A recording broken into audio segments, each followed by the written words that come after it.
Xander, what's up, man? Buffy the Vampire Slayer in the house.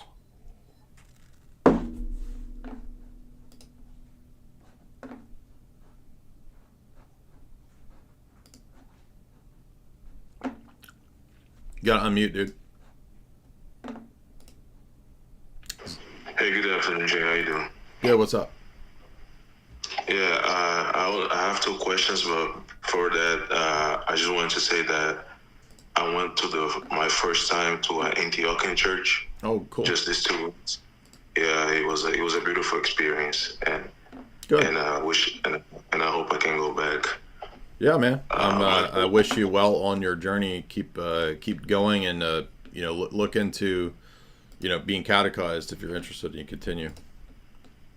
Yeah, thank you. It was actually really beautiful. And it was much more biblical than the churches I've been in the past, to be honest.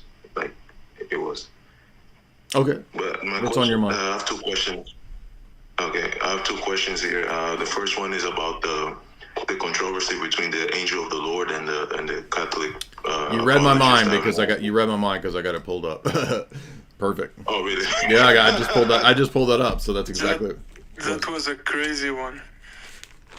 Go ahead. This is exactly you read. This is where I was going to go. So go ahead. Yeah, I have no idea. But correct me if I'm wrong, but doesn't the Catholic Church have it as official doctrine that the angel is Jesus? No. Or am I wrong? No, it doesn't. No. Oh, wow. No, in fact, wow. Now I want to talk a little bit about this just because Shamoon was messaging me about this question, and so we have to be. Can you mute just for a second because it's loud background? I promise I'll try to make this quick. So Sam was messaging me about this other night because he was like, "Why is Athanasius referring in some of these passages about the angel of the Lord, calling it an angel?" The Orthodox Study Bible does the same thing in some of the passages too. So first of all, it's not wrong to point out that anytime the Lord of Sabaoth is present, his hosts and his angels are also present with him. Okay, so think back to Genesis, 16, where there's the meal with Abraham, and then the two angels with the Lord, right, are walking away, getting ready to go destroy Sodom. Genesis 18, excuse me. And so we know in Genesis 19:1 that when the angel of the Lord was present, there were two created angels also with him. Genesis 19:1, right? So it's explained a little bit later what's going on there. But if you look at, say, Ezekiel 1 to Ezekiel 10, the same principle is there, that this Lord of hosts, this glory of God, this Son of God, this one like the Son of God that's riding this angel chariot. The angels, the cherubim in that case, are there with him in his presence. So when he appears to Ezekiel, he is not without his angels, you see. This is why in the Theophany in Exodus, when he's on the mountain of Mount Sinai, Paul says in one place that the law was given through angels. But in other places we know that Jesus himself identifies himself as the one there speaking face to face with Moses. Is this a contradiction? No. The Israelites were afraid of a face-to-face confrontation with Christ himself. They, in the text, say, "You, Moses, go up there and talk to him." So Paul's not contradicting, but the majority of the Israelites did not want a direct face-to-face confrontation with Jesus. And in 2 Corinthians 3, Paul makes it very clear that Moses went up on the mountain and saw Jesus face to face because it's the glory of Christ, as he says in that passage, that reflected onto the face of Moses.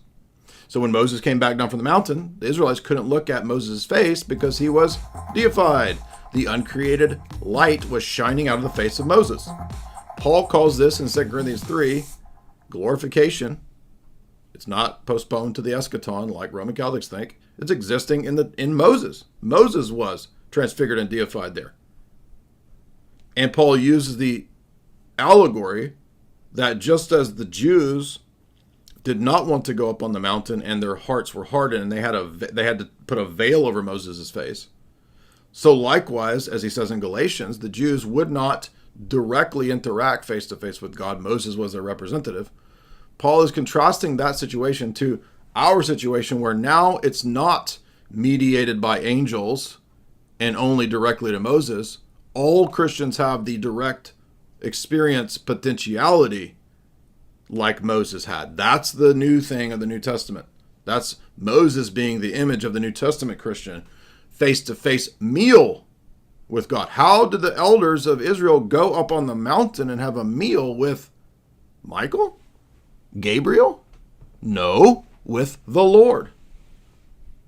So this is actually providentially amazing, because if you guys recall, in the last few months, when Uniates and Roman Catholics and Thomists called in, I started shifting the debate and the argumentation with them to just going to the Theophanies and the dozens and dozens of examples in the Old Testament, and pointing out that their Thomistic theology and Roman Catholic theology defaults, typically, almost always, to not admitting that the angel of the Lord and the Theophanies are uncreated or real, because it goes against their divine simplicity dogma and their denial of God's ability for one hypostasis to self-limit kenosis, Philippians 2, in time and space. They just don't conceive of it. Now, how do I know that? Well, guess what? Not only have I read Aquinas on it, there's actually scholars who have helped us do this.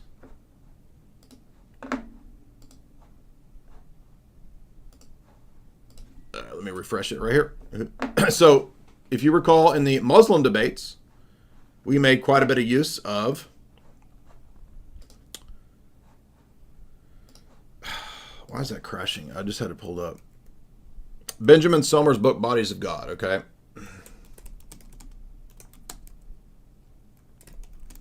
And this helpful man here has contrasted Aquinas' view in the Summa, and I'm going to show you the exact passages so that you can see that Thomas Aquinas does not believe. Oh my gosh, why is it taken down?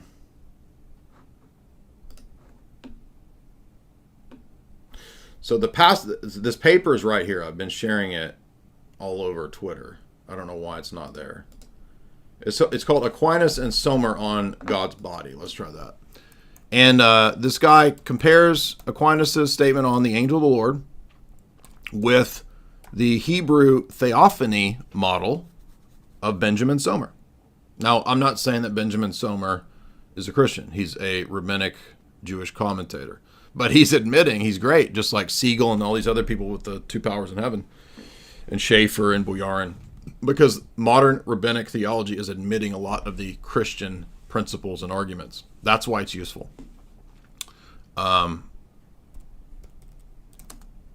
And the paper admits.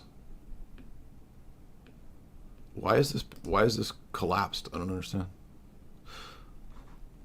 Oh, maybe academia.edu is down. Okay. Well, I'll give you guys the link because I don't think this is going away. It should be accessible later.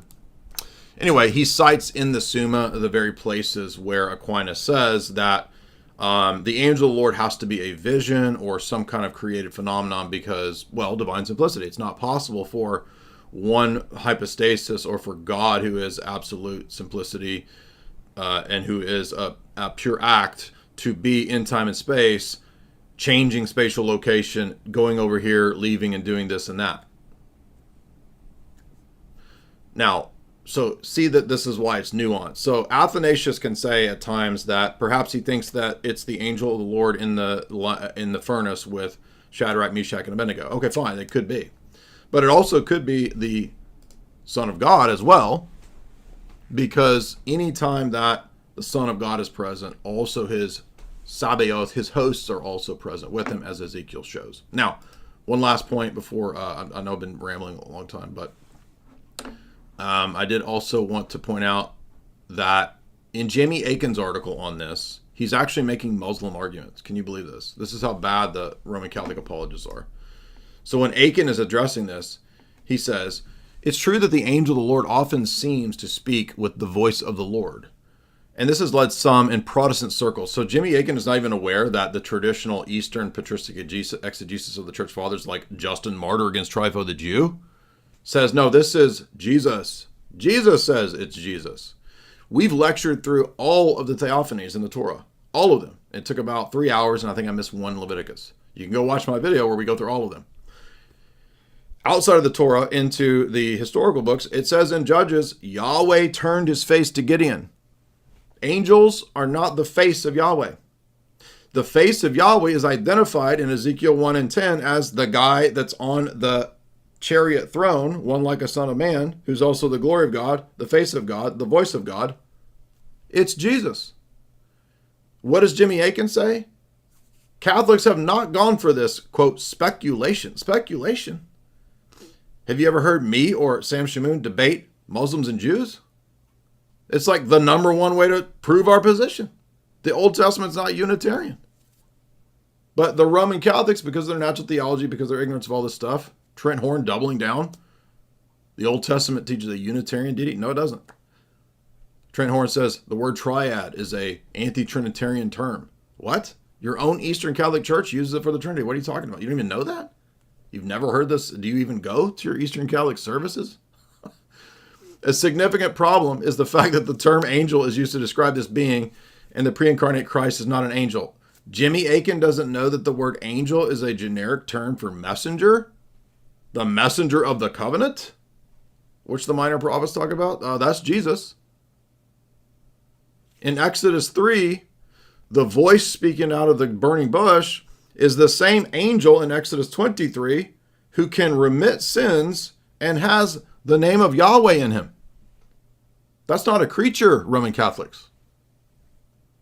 All of this is demonstrating that Roman Catholics and their insane commitments to stupid positions are on their way to being Muslims. They're almost there. James White too, by the way. Because the angel of the Lord is not the Son of God. I mean, has this guy never heard any debates that me or Sam Shamoun have done with Muslims? I mean, remember when I debated Trent, I said, Trent, how are you going to debate with a Muslim when you're sacrificing one of your best arguments against Muslims or against a Jew? Did you guys hear Sam Shamoun's debate with the Orthodox rabbi kid? He demolished him. How? By this. He demolished that young Jewish guy from Britain who knows Hebrew. I was trying to argue the Hebrew, and Sam demolished him. It's an amazing debate. I highly recommend it. Guess what? It's the same debate with the Muslims.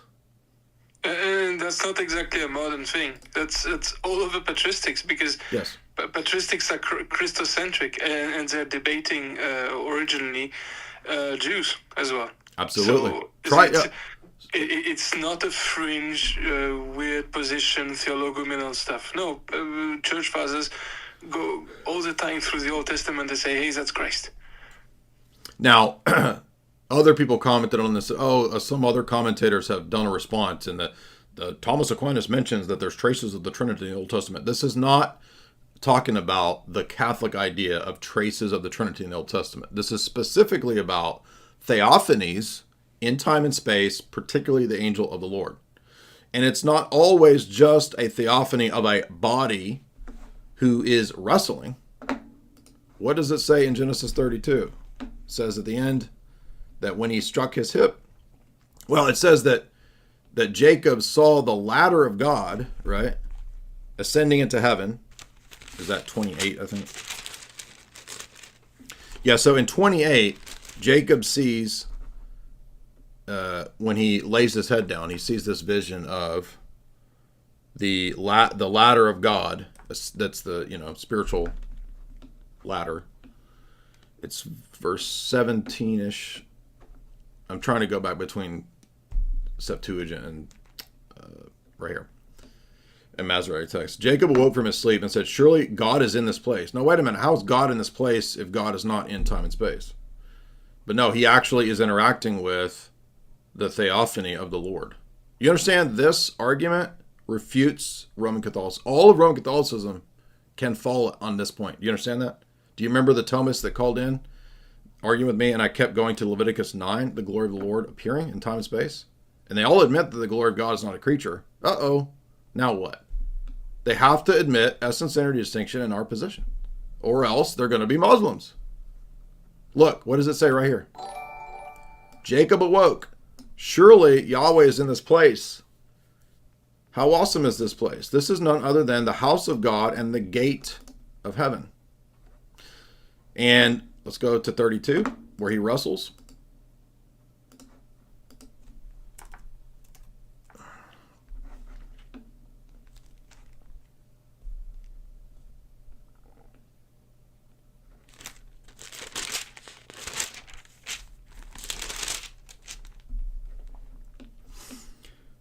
I wonder who this is. I'm amazed these Roman Catholics don't. This is how biblically illiterate the Roman Catholics and the Thomists are.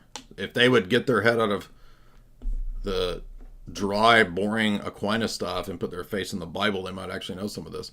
Jacob said, tell me your name. Who are you, this angel that I've wrestled with?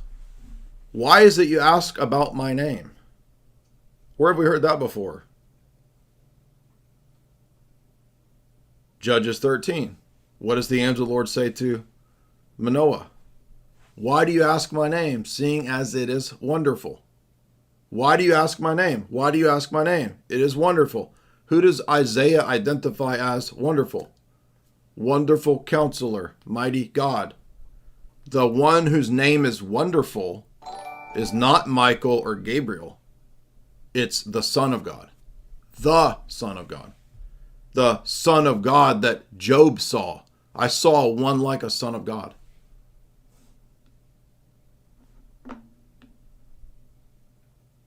Tell me your name. It is wonderful. Jacob called this place Peniel. I have seen God face to face. Imagine seeing that, and going with the Jewish Muslim argument that the created being there was an angel. God doesn't share his glory with creatures. Unless we're talking about theosis. You don't get to be called Yahweh if you're a creature. And yet we're told that Yahweh turned his face to Gideon when the same angel of the Lord appears to Gideon. The same angel of the Lord. Now you've read all this, right? Who does Jesus identify himself as in John 1? Well, it's actually Nathanael. Nathanael says, I saw you, and are you the King of Israel and the Son of God? John 1:49. Jesus said, because I said to you, I saw you under the fig tree, do you now believe? You will see greater things than this. Most assuredly, I say to you, you shall see heaven open and the angels of God ascending and descending upon the Son of Man. Oh, what is that? That's exactly what Jacob saw when he had his vision of the Logos. Jacob identifies the angel of the Lord as the ladder of God upon whom the angels are ascending and descending. And the Roman Catholics can't figure out that this is Jesus. This is how pathetic and heterodox the papal cult is. It really is this bad. You wonder why I'm so vicious and vehement against the Roman Catholics. They're robbing you of your best argument against Muslims and Jews. These idiots. Genesis 28, 12 to 13. Jacob's ladder, where he sees the angels ascending and descending. When he sees the angel of the Lord, and Jesus tells you right there who it is. And the Roman Catholics say, no, Jesus, that's not you. I know better because Thomas Aquinas, my cult leader, told me that that's not you. Now we can go through 20 other passages in Genesis. But if you want a longer exposition, I've already done every passage in the Torah, except for the one I missed, which I mentioned later on, of a theophany. Let me give you just one more because the Roman Catholics really struggle with Leviticus 9. Remember, God's glory is not a creature. We all admit this. So even if it's not the case, but even if we threw out all these examples of the angel of the Lord, what are any of these Roman Catholics going to do with this passage where it says Aaron lifted up his hands toward the people blessed them, and came down from the offering of the sin offering and the burnt offering and the peace offerings. Aaron and Moses went into the tabernacle meeting and came out to bless the people. And then the glory of the Lord appeared to the people, and fire came out from before the Lord and consumed the burnt offering. And they all fell on their face. Now, wait a minute. Is the glory of God a creature? How is it appearing to all the people if God does not equate his glory to a created thing? Remember when I asked this to the Thomists that were calling in and they all lost their mind and just flipped out? Do you think this is the only theophany? There's multiple more in Deuteronomy, in Numbers, in Leviticus. So they just don't know what the Bible actually says. They're like Muslims and Jews because Jews follow the Talmud. And for the Thomists, Thomas is their Talmud. St. Talmud Aquinas. How's that? Talmud Aquinas. There you go.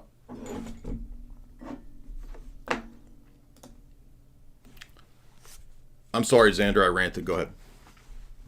Oh, okay. Thank you. Is it loud still, or? No, you're good. The back. Oh, okay, that's good. Man, that was actually insane. All my life, even Sam Shamoun, when I was watching him back in his Protestant days, like this was the argument that he was hammering down on us. It's like so obvious if you know the Old Testament really well. It's just super obvious. It's not even. It's like that's why Paul says that there's a veil over the mind of the Jews when they read the Old Testament because they can't see Christ everywhere in the Old Testament.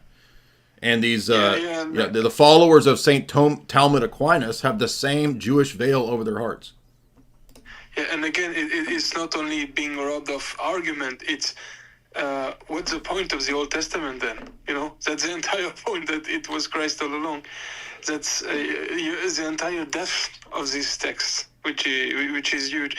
That's the entire point of it. That's also super important for us in terms of worship, in terms of spirituality, in terms of understanding the New Testament. It's a central part. It's before Abraham I am.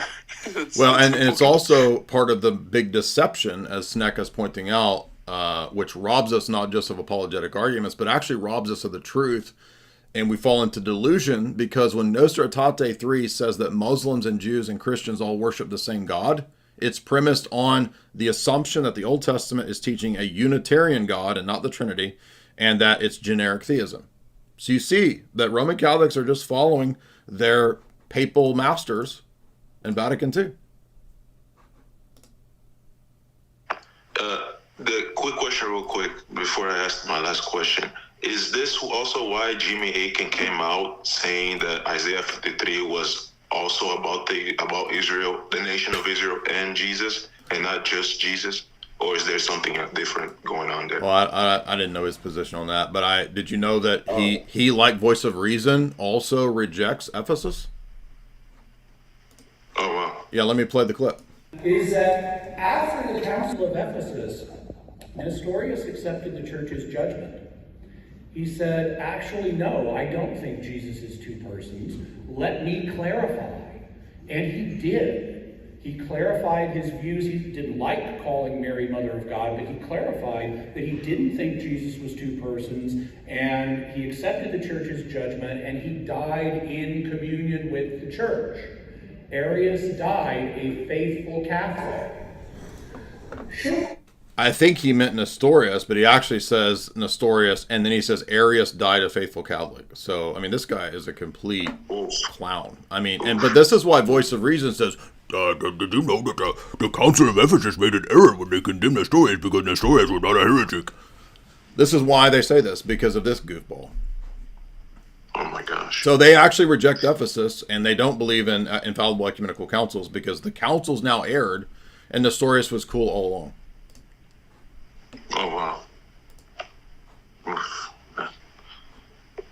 Thanks for clarifying that. So, my last question is this: I've been looking inside the communion of saints and stuff, and then when I went to the Antiochian church, I couldn't help but notice the saints on the ceilings and on the walls and everywhere around us.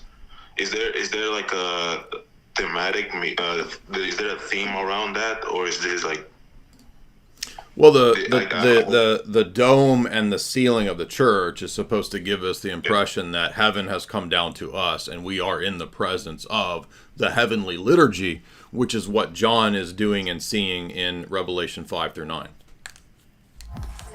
And I just wanted to confirm that because I was feeling the same way. So there are some common themes, icons are disposed in the churches. There are local variations and variations from parish to parish. Parishes will often put things that are more relevant or important for them. You tend to have female saints on the left, male saints on the right. The central door will have the 4 evangelists, because the door that opens towards the inner sanctum is the gospel. Above it, you usually have the Annunciation to show that this all starts with incarnation. Oftentimes, there is the icon of the protection of the Mother of God above the outside door, so that's about going into the world, having the protection. There is also classification of saints in terms of how important they are. So usually you'll have apostles, martyrs, things like this. And of course, liturgically speaking, you really often have a deesis, meaning Christ on the right side, John the Forerunner, on the left side, the Theotokos. That's a classic one. Yeah. So there is a method to the madness. Yeah, thanks, man. And about the icons, one last thing before I'm going to leave, and this is the last thing I'm going to say. I have this argument that I was talking to my Protestant friend about this, about like the whole communion of saints and stuff like that, and like how I first started. I started like having prayers. I bought a prayer book from the church, and then I started praying. And he was asking me, well, why don't you just go directly to Jesus and stuff like that? And I didn't give out the common responses. I think I reached this conclusion by myself. I wanted to know what you thought of it. Is that Protestantism's way of viewing the saints, it makes God a pagan utilitarian God. In what way? Think about that. In what way? In what way?